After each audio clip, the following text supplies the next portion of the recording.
mois de mai sur l'adoration.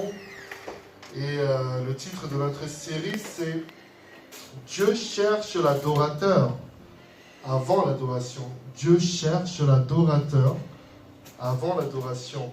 Et nous avons vu particulièrement ce message dans le premier dimanche de mai 2017. Et nous avons retenu notamment qu'il y a ceux qui adorent chercher et les adorateurs que Dieu cherche. Il y a ceux qui adorent chercher et les adorateurs que Dieu cherche. Et Jésus nous parle à travers Jean chapitre 4, verset 23.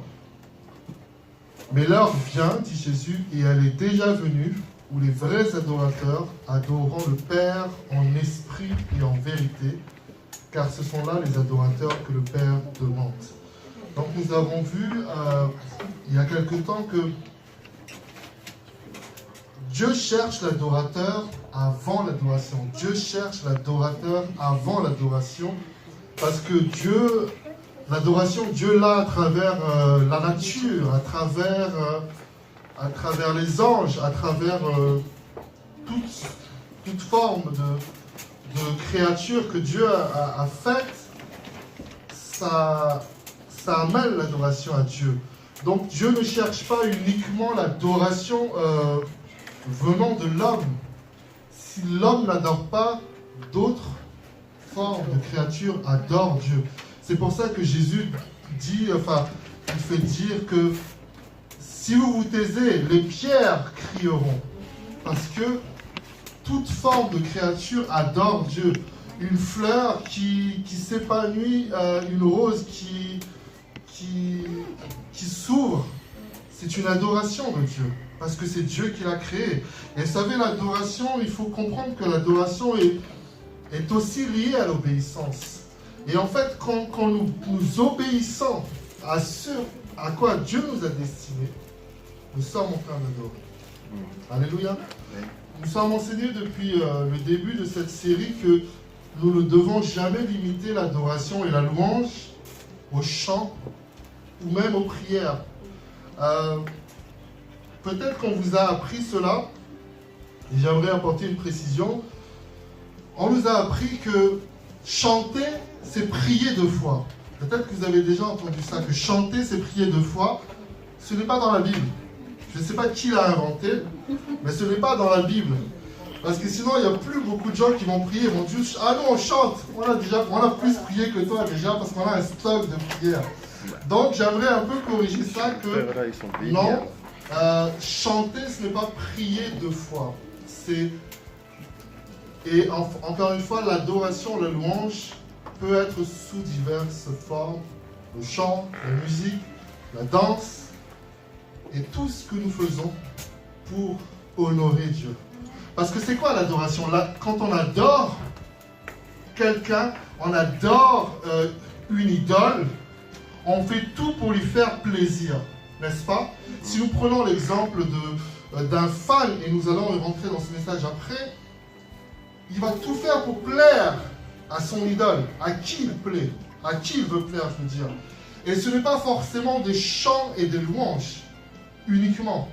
Et c'est pour ça que la Bible, nous avons vu il y a 2 semaines, ce message, ces versets dans Sophonie qui nous dit que Jésus dit dans Sophonie 3, « Mes adorateurs m'apporteront des offrandes. » Et ces offrandes ne sont pas précisées uniquement en nature, ou en chant, ou en prière. Vous voyez ce que je veux dire? Donc c'est important que nous rendons compte que l'adoration, c'est justement un mode de vie, c'est notre vie. Je crois que la semaine dernière, vous avez peut-être fait ce chant qui dit « Reçois ma vie comme une adoration, comme un cadeau d'amour ». L'adoration, c'est ça. Et vous savez, le mot « adorer » apparaît pour la première fois dans la Bible, dans Genèse chapitre 22, au moment où Abraham s'apprête à sacrifier Isaac, son fils, pour exprimer que véritablement l'adoration, c'est une vie en fait. Vous comprenez? Et quand on sacrifiait, même avant, on sacrifiait la vie des animaux. Pour qu'il y ait une louange, une adoration qui monte à Dieu, il fallait tuer un animal, il fallait sacrifier un animal. Vous comprenez? Donc, encore une fois, ça veut dire qu'il y a une vie qui a été consommée. Et donc, l'adoration, si vous pouvez déjà noter cela, c'est que l'adoration, c'est notre vie. Notre vie, c'est l'adoration. Amen.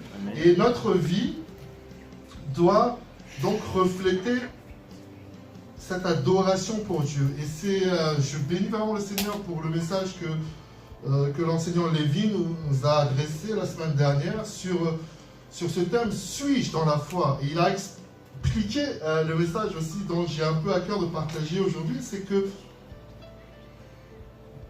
on doit refléter cette vie d'adoration. Les gens doivent voir en nous que nous sommes des adorateurs parce que notre vie est une adoration pour Dieu. Je répète cette phrase aussi, c'est important. Nous sommes des adorateurs parce que notre vie reflète l'adoration de Dieu. Et c'est pour ça que c'est très important de le dire parce que ça nous inclut tous. Ça ne l'inclut pas uniquement les chantres ou les musiciens. C'est chaque chrétien, chaque enfant de Dieu. Amen. Amen. Et donc c'est important de rappeler cela. Je voudrais rentrer dans le titre du message cet après-midi. Il est en train de s'afficher. Un profane ou un adorateur fan. Un profane ou un adorateur fan. Alléluia. Nous allons un peu définir cela. J'ai commencé à introduire sur l'adoration, sur le fait que un adorateur ressemble à un fan. Quelqu'un qui va admirer une personnalité, une star, etc. On est d'accord? Et un profane, et j'explique un peu le mot profane que vous devez déjà connaître. Un profane, c'est quelqu'un qui rentre dans un lieu sans connaître de quoi il s'agit. Un profane, par exemple, c'est quelqu'un qui ne connaît aucune règle du football et qui va aller sur le terrain, qui va voir des gens taper dans le ballon, qui dit mais pourquoi ils tapent dans un ballon? Parce qu'il ne connaît aucune règle. Vous voyez? Un profane ne connaît pas l'environnement d'une chose. Et donc il va être étonné, il va même critiquer, dire pourquoi est-ce que des gens décident... Il y a un humoriste un jour qui se posait la question, qui a inventé les sports? Pourquoi on a décidé un jour qu'on prend une balle, on le met dans un panier et ça fait un sport? Qui a décidé ça? Il a dit pourquoi on n'a pas sélectionné certains sports où tu es obligé de porter une ampoule et tu roules à droite. Qui a inventé les sports? Et un profane donc va dire mais c'est quoi?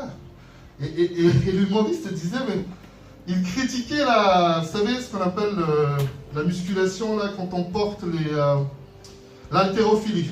Vous savez quand on soulève un poids là, le gros poids. Et il disait mais pourquoi il fait ça? Pourquoi est-ce qu'il se prend la tête à prendre un poids et à montrer comme ça qu'il est le plus fort? Qui a décidé que ce sport serait olympique? Et donc pour un profane, des fois on se dit mais c'est pas possible.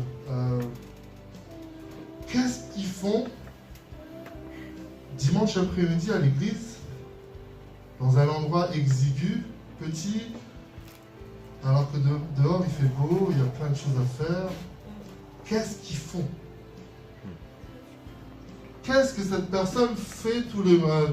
Pourquoi il prie à chaque repas? Pourquoi?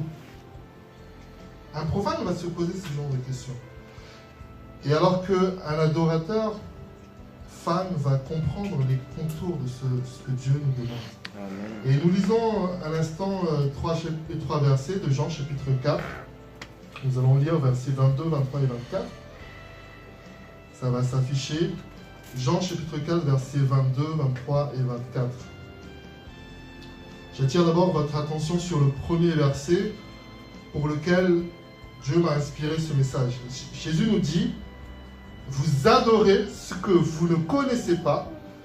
Nous adorons ce que nous connaissons car le salut vient des Juifs.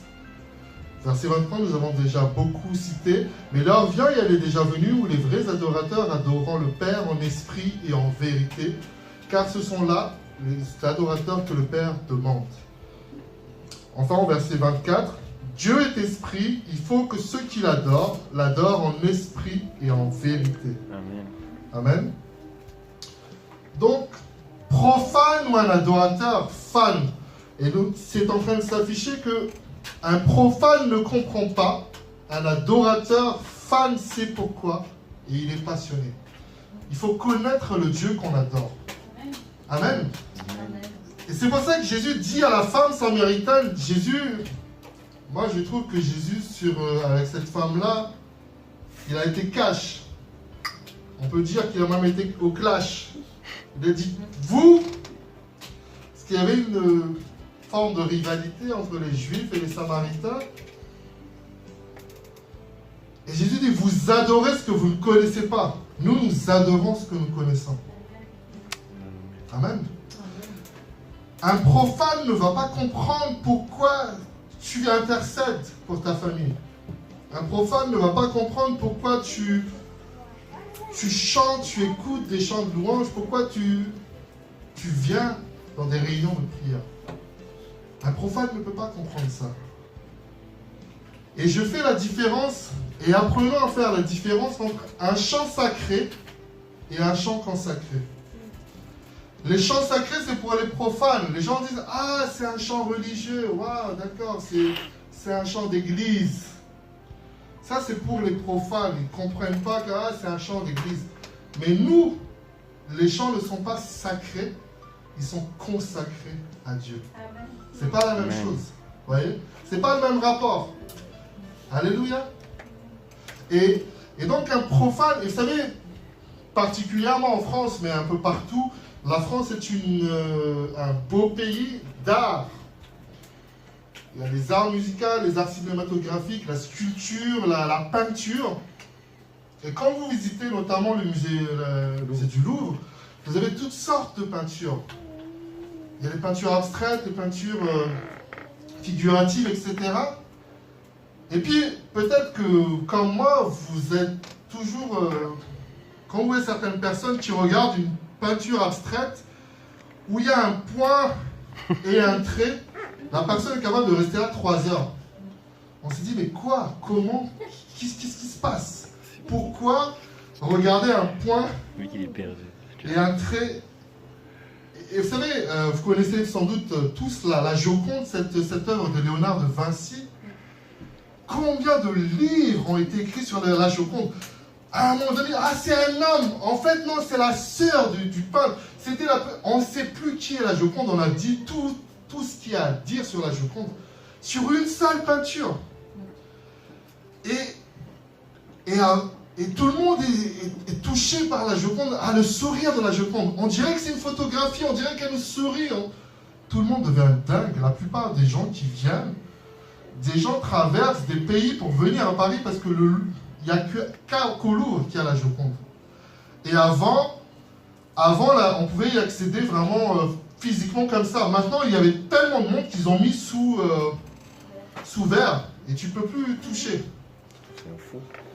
Et pour vous dire que pour un profane, c'est dingue de voir ça.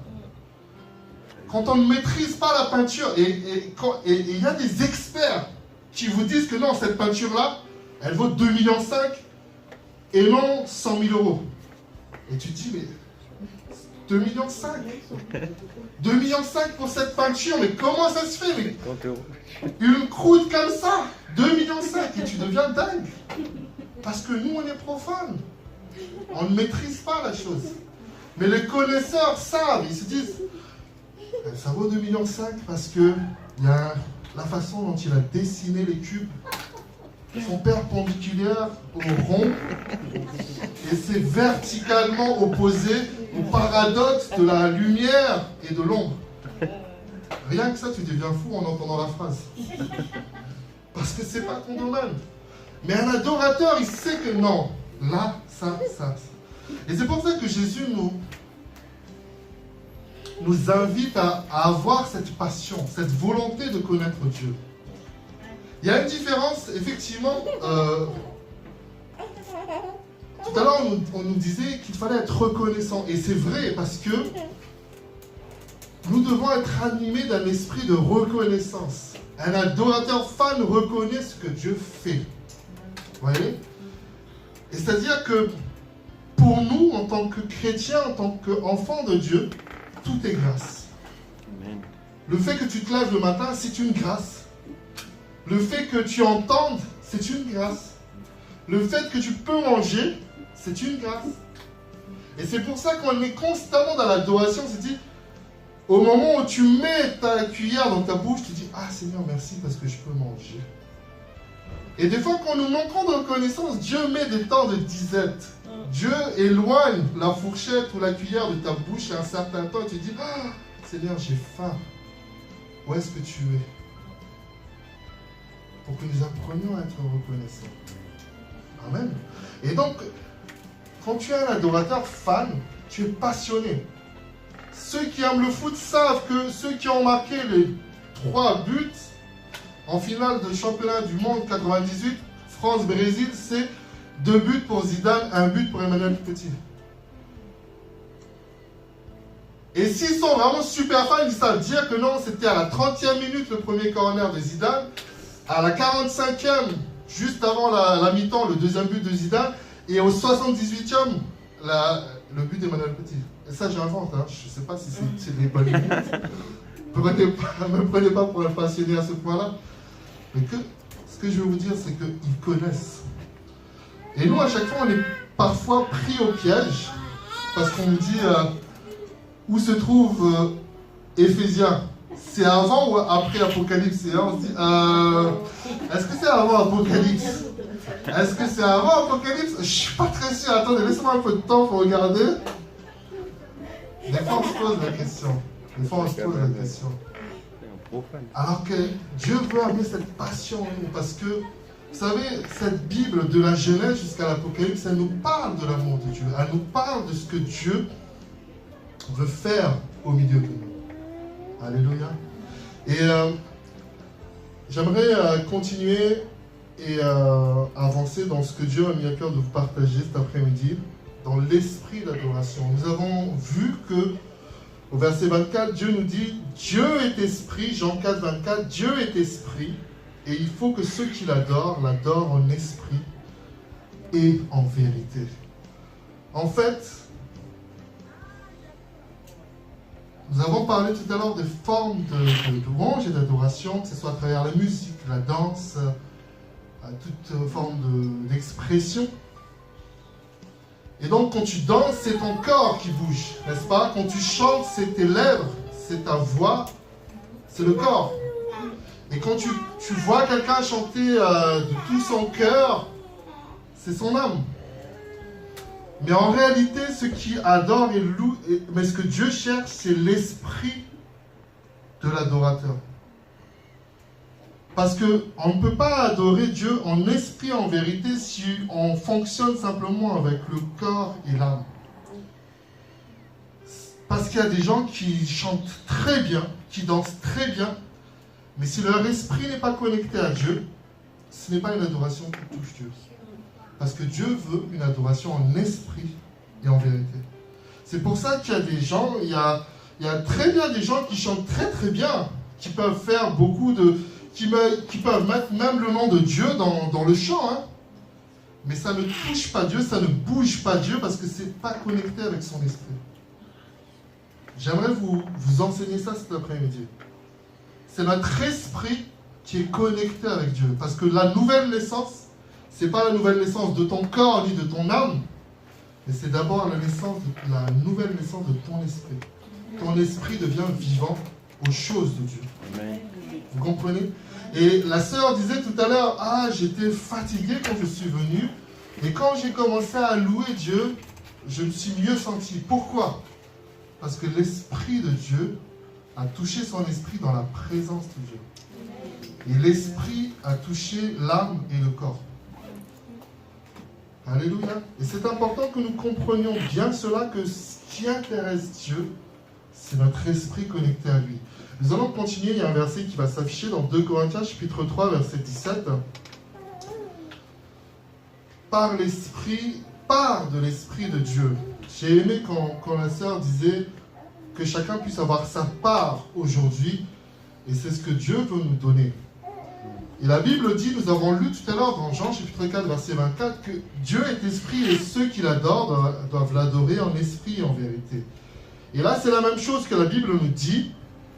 La Bible nous dit, or le Seigneur c'est l'esprit, et là où est l'esprit du Seigneur, là est la liberté. Amen. Si vous voulez un verset qui valide ce que la sœur vous a dit tout à l'heure, c'est ce verset-là. Elle ne se sentait pas bien au début, elle rentre dans la présence de Dieu, et là où est l'esprit du Seigneur, là est la liberté. Et c'est pour ça que nous sommes invités toujours à venir dans la présence de Dieu, à chercher la face de Dieu, parce que plus on est connecté avec Dieu, plus Dieu peut opérer en nous. Et nous allons voir la suite au verset 18, c'est en train de s'afficher. Nous tous qui le visage découvert, contemplant comme dans un miroir la gloire du Seigneur, nous sommes transformés en la même image, de gloire en gloire, comme par le Seigneur l'Esprit. Amen. Et j'ai mis un titre, le vrai changement d'image, transformation et non déformation. Aujourd'hui, il y a plusieurs logiciels d'imagerie, de photographie, où on peut déformer les images, on peut améliorer les images. On est d'accord? Et ici, la Bible nous dit, nous tous qui le visage découvert, contemplant comme dans un miroir la gloire du Seigneur, nous sommes transformés en la même image de gloire en gloire comme par le Seigneur l'Esprit. Que veut dire cette parole?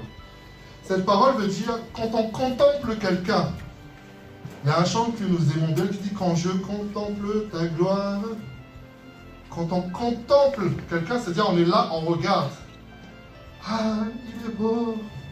Quand vous regardez les fans regarder leurs idoles, il est beau. Moi, je voyais à l'époque des clips et je voyais les concerts de Michael Jackson. Les gens pleuraient pendant les concerts. Ils tombaient par terre. Ils étaient évanouis tellement ils étaient heureux de voir Michael Jackson chanter. Nous, on a des restaurants qui s'appelle Michael Jackson. Parenthèse.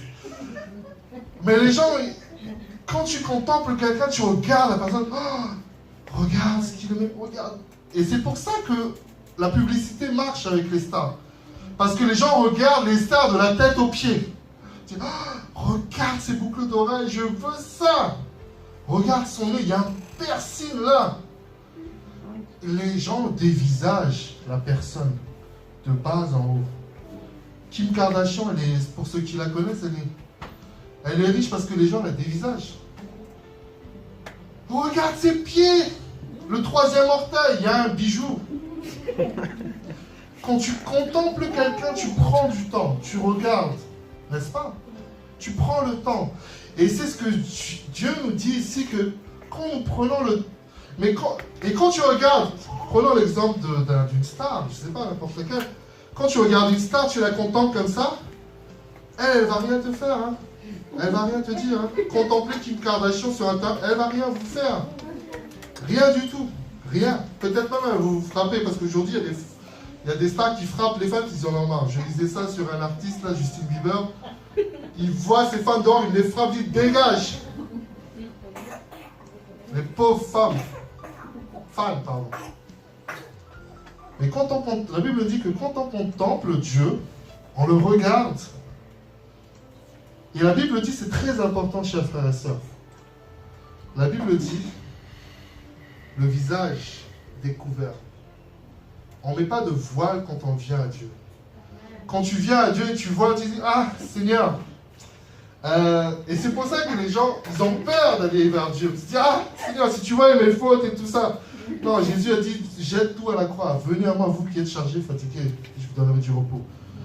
Mets tout à la croix. Jésus a dit, j'ai tout payé. Viens, tu es libre maintenant d'accéder à moi. Je parle aux gens qui ont reçu le Seigneur comme Seigneur et Sauveur. Nous avons un libre accès à Dieu.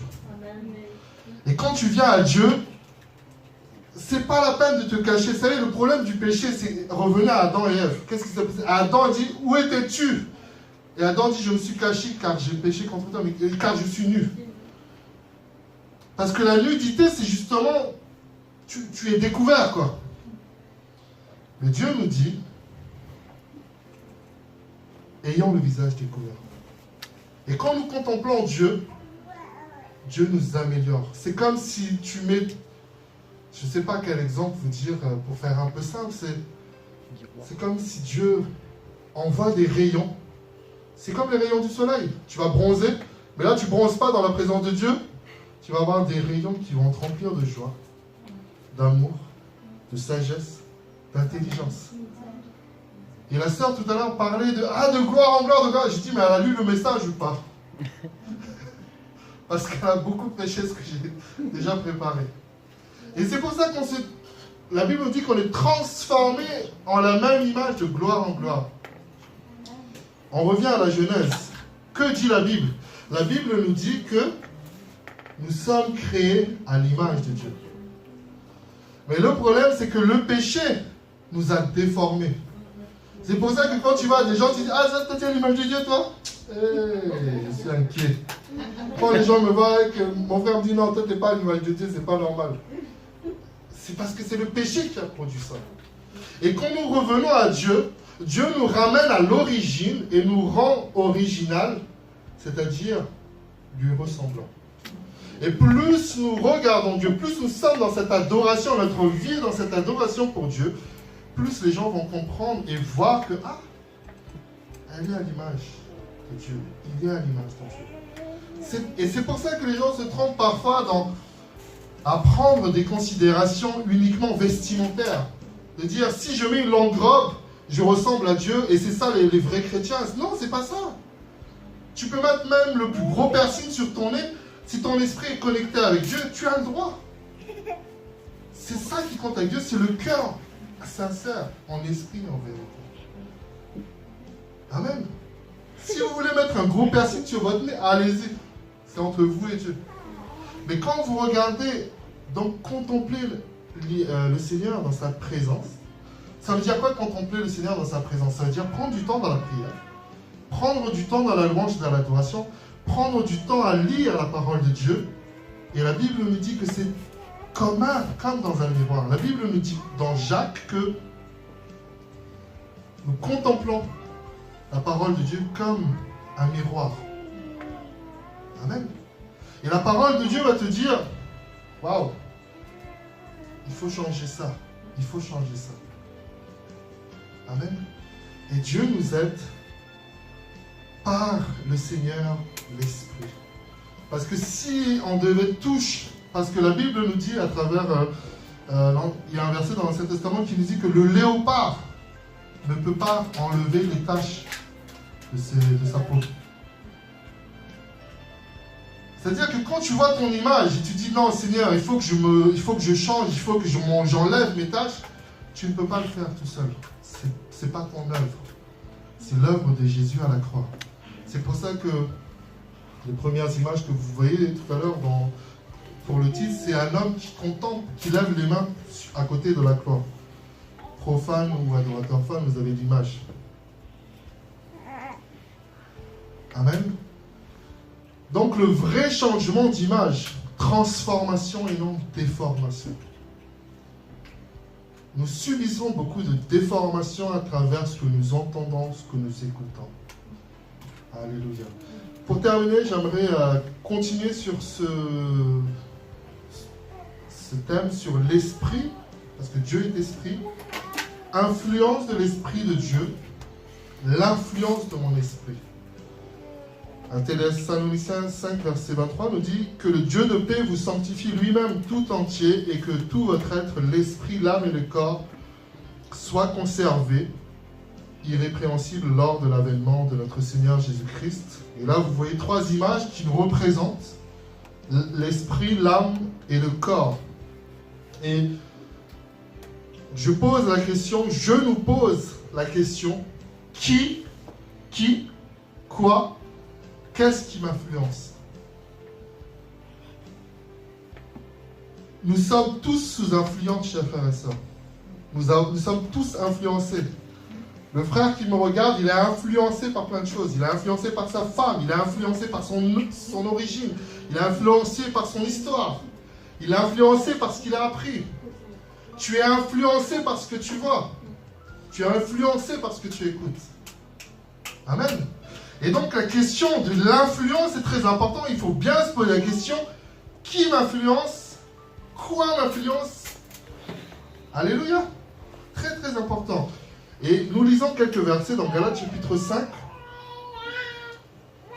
Galates chapitre 5, quelques versets que nous sautons. Versets 1, 7, 8, 16, 17. Je lis avec vous.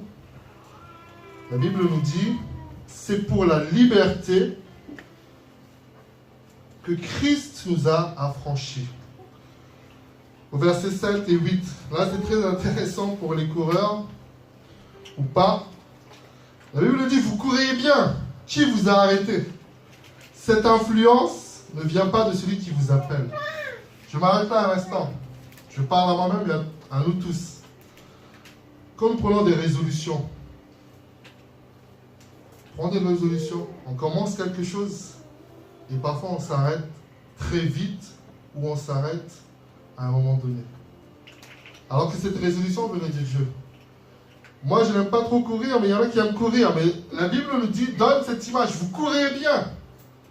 Qu'est-ce qui vous a arrêté? Et la Bible nous dit, cette influence ne vient pas de celui qui vous appelle.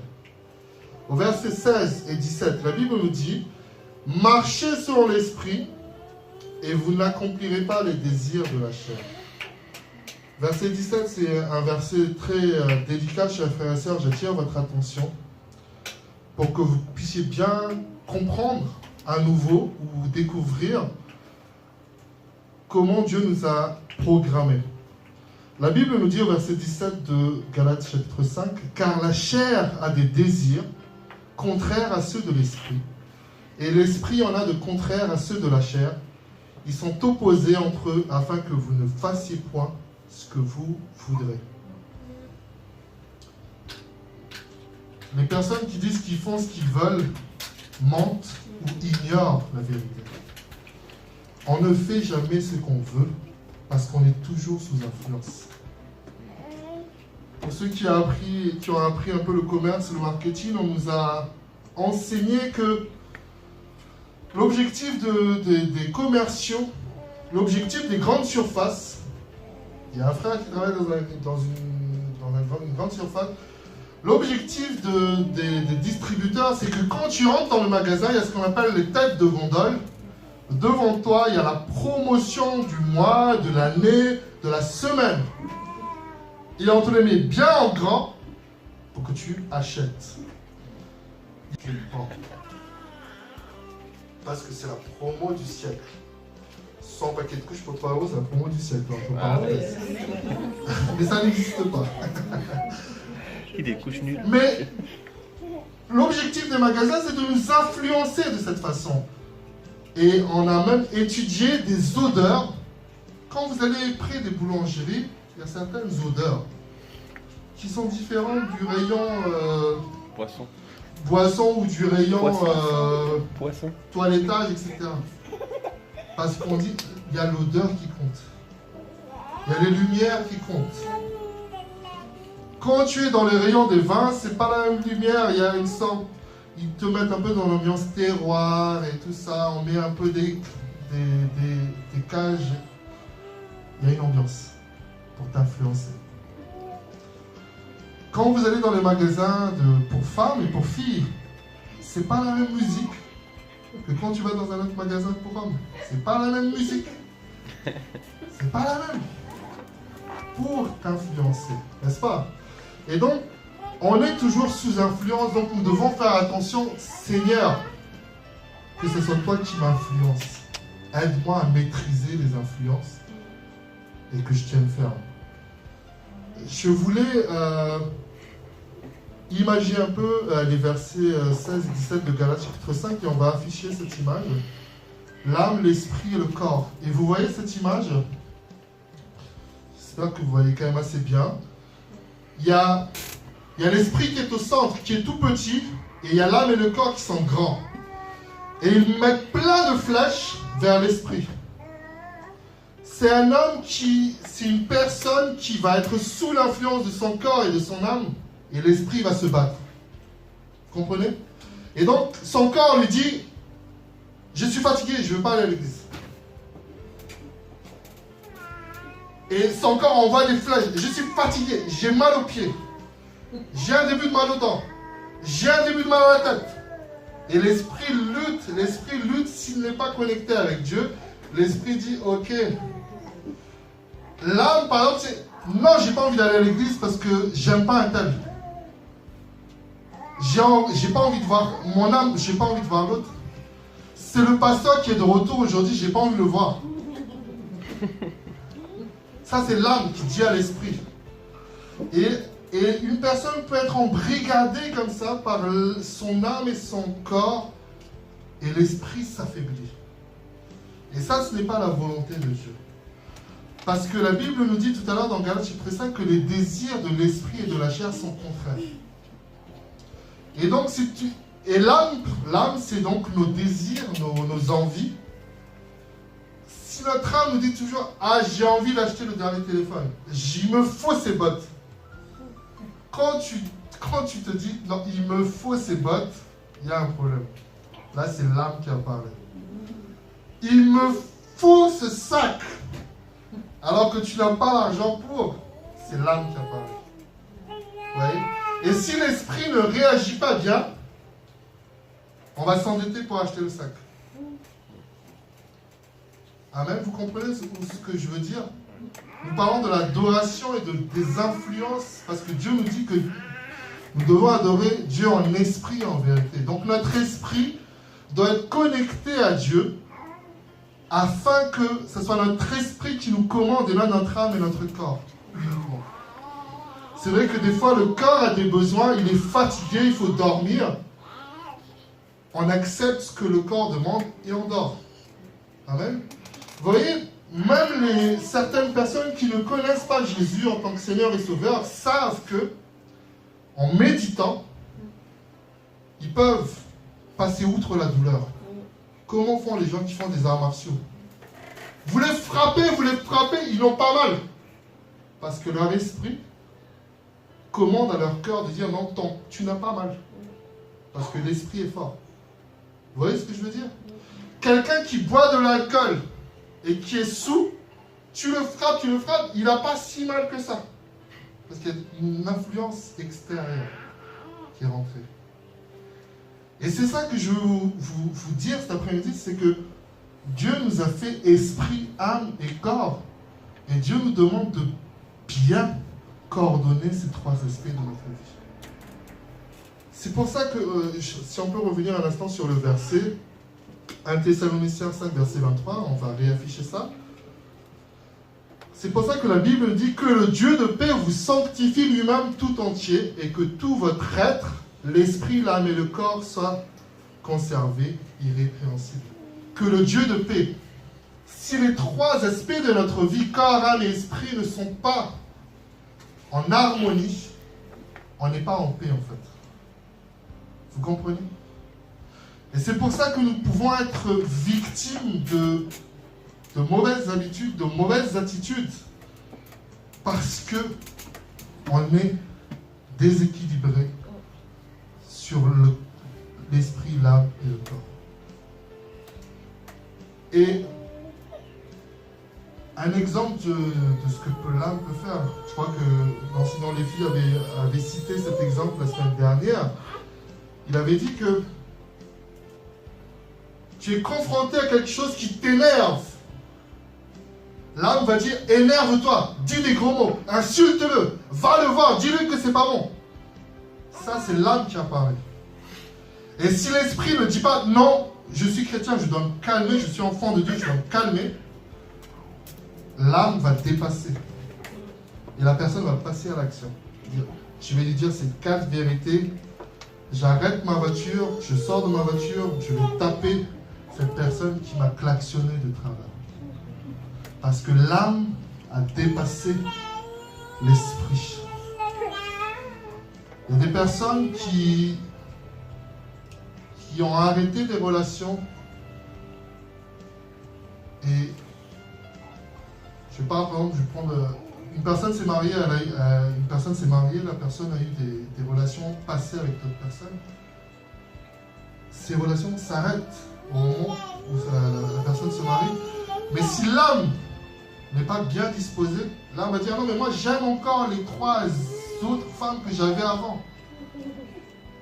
Et c'est là que l'Esprit dit non, tu es marié, tu t'es engagé devant Dieu. Donc toi mon âme, sois amoureux de ta femme, point, de ma femme, point barre. Pas des gens qui passent dans la rue. Vous voyez ce que je veux dire? C'est très important, chers frères et sœurs, que nous puissions comprendre cela. Ça nous sort de bien des troubles. Alléluia. Parce que l'ennemi, le diable, sait que pour nous éloigner de Dieu, il va s'attaquer à notre corps parfois. C'est pour ça que nous avons des maladies. Il va parfois s'attaquer à notre âme. Nous avons des déceptions, nous avons des colères, nous avons des combats. Il va aussi bien sûr s'attaquer à notre esprit. Et donc on termine par cette image où l'esprit domine.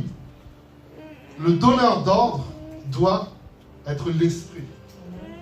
C'est pour ça que dans Psaume 103, David dit « Mon âme, bénis l'Éternel ». Il n'y a pas c'est facile ou difficile, bénis l'Éternel. Tu reçois un ordre. Amen. Bénis l'Éternel, mon âme. Parce que si c'est l'âme seulement qui dit ah non, j'ai tellement de difficultés en ce moment, j'ai pas envie de louer Dieu. Quoi? Mon âme bénit l'Éternel. C'est pour ça dans Psaume 42 aussi, la Bible dit pourquoi t'as battu mon âme? Car je le louerai encore. Là, c'est l'esprit qui a parlé. Mais si tu écoutes toujours ton âme dire non, Seigneur, tu es trop méchant avec moi en ce moment. J'ai trop d'épreuves. Je louerai quand ce sera réglé. Là, c'est l'âme qui a conduit. Je ne quitterai pas mon lit tant que les problèmes ne sont pas réglés. Là, c'est le corps et l'âme qui a parlé. Et les mouchoirs qu'il faut acheter en promotion pour les larmes. Que l'esprit de Dieu commande à ton esprit. Et que ton esprit commande à ton corps. Des fois, tu n'as pas envie de bouger du lit pour aller travailler, pour aller servir le Seigneur. Tu dis à ton corps, hé, le mètre 75, le mètre 82, les quelques kilos, tu te lèves. Et tu vas bosser parce que tu dois nourrir ta famille. Parce que c'est un commandement de Dieu. Alléluia. Parce que l'adoration, c'est notre vie. L'adoration, c'est de faire ce que Dieu a prévu que nous fassions. Amen. Et donc nous devons commander à notre âme et à notre corps et à notre esprit. Et donc nous devons être sous l'influence de l'Esprit de Dieu, bien évidemment, et l'influence de mon esprit. Je dois soumettre mon esprit à l'Esprit de Dieu. Je dois soumettre mon âme et mon corps à mon esprit parce que Dieu m'a parlé. Alléluia. Et ce verset s'affiche 1 Corinthiens chapitre 2 verset 12. Or, nous n'avons pas reçu l'esprit du monde, mais l'esprit qui vient de Dieu, afin que nous connaissions les choses que Dieu nous a données par sa grâce. Quand l'Esprit de Dieu t'a parlé, quand tu reçois l'Esprit de Dieu, tu n'es plus un profane. Tu deviens un adorateur fan parce que tu connais les choses que Dieu te donne par sa grâce. Amen. Alléluia. Nous ne recevons pas l'esprit du monde. Dieu parle beaucoup à notre esprit. Le verset ne s'affiche pas, mais dans Romains chapitre 8, je vais ouvrir votre Bible, Romains chapitre 8, la Bible nous dit, au verset 16,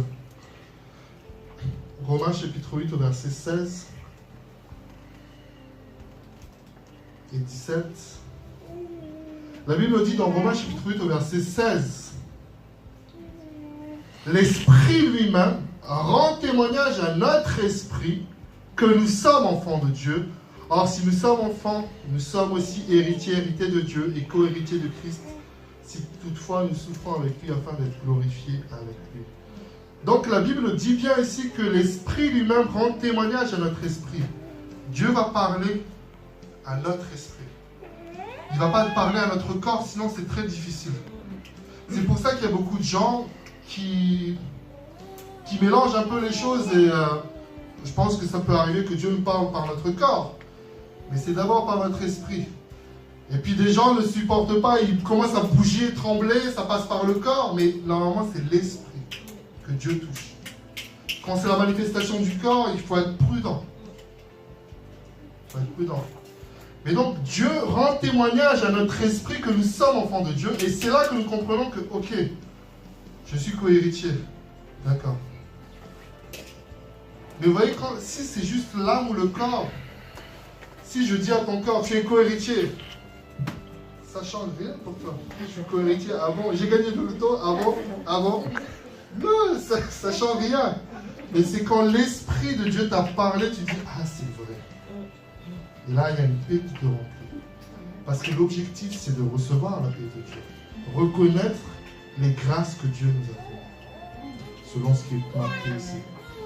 Amen. Donc, soyons des adorateurs fans, ne soyons pas des profanes. Un profane, il y a ce qu'on appelle justement aussi des profanateurs. Les profanateurs, ce sont ce qu'on appelle des profanateurs de tombes.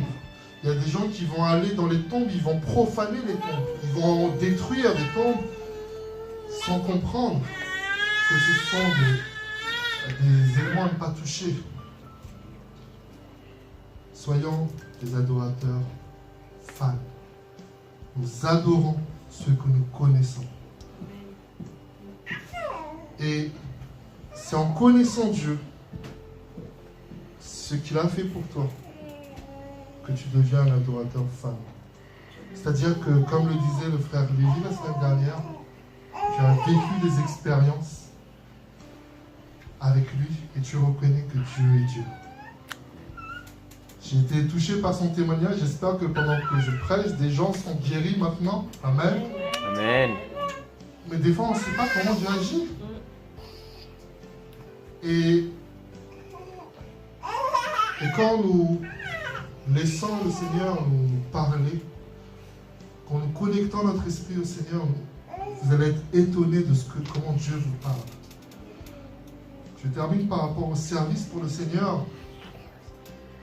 C'est quand Dieu touche ton esprit que Dieu va développer les œuvres de l'esprit en toi, les fruits de l'esprit en toi, les dons de l'esprit. Si vous devez retenir aussi quelque chose d'aujourd'hui, la prière que je vous recommande, c'est de dire, Seigneur, on a chanté tout à l'heure, Seigneur, me voici, touche mon cœur et mon esprit. Dis au Seigneur, touche mon esprit. Touche mon esprit, Seigneur. Vous savez, ce message s'adresse, la première personne qui est concernée par ce message, c'est moi.